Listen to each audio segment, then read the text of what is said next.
দেশ জুড়ে কোটা সংস্কার আন্দোলনের উত্তাল পরিস্থিতি। শিক্ষার্থীরা এক দফা দাবিতে রাজপথে নেমেছে। যে কোনো মূল্যে তারা কোটা সংস্কার চায়। সাধারণ শিক্ষার্থীদের উপর ছাত্রলীগের হামলায় সংঘর্ষ ও হতাহতের ঘটনা ঘটেছে।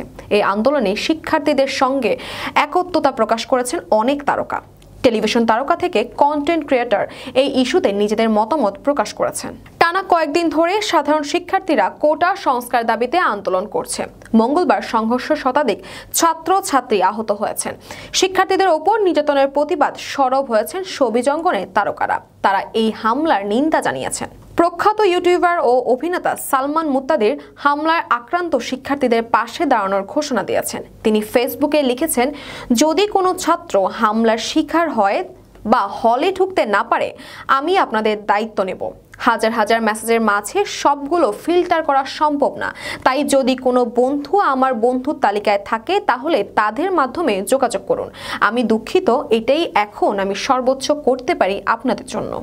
সালমান আরও লিখেছেন, যদি থাকার জায়গা বা চিকিৎসার প্রয়োজন হয় আমি আছি সব সময়। কিছু ভিডিও দেখলাম যেখানে কিছু ছাত্র হলে প্রবেশ করতে পারছে না।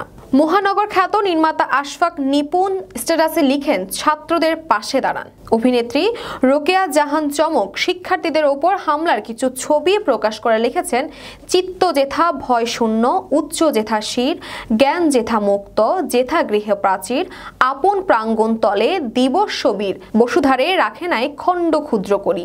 আরেক আলোচিত তারকা মিষ্টি জান্নাত লিখেছেন, আমি উচ্চতর ডিগ্রি অর্জন করেছি, কিন্তু অন্যায়কে অন্যায় বলার সাহস নেই, তাহলে আপনি একটা আবর্জনা। অভিনেত্রী রুনা খান হামলার শিকার এক ছাত্রীর ছবি প্রকাশ করে হৃদয় ভাঙা ইমোজি দিয়ে প্রতিক্রিয়া জানিয়েছেন। Content creator RS Fahim Chowdhury লিখেছেন, ধর্ম, গোত্র, দল এগুলোর আগে নিজেকে মানুষ ভাবেন। যাদের নিরীহ পেয়ে আঘাত করছেন তারা কারো না কারো ভাই বোন। ছাত্ররা যৌক্তিকভাবে তাদের মেধার মূল্যায়ন চায়।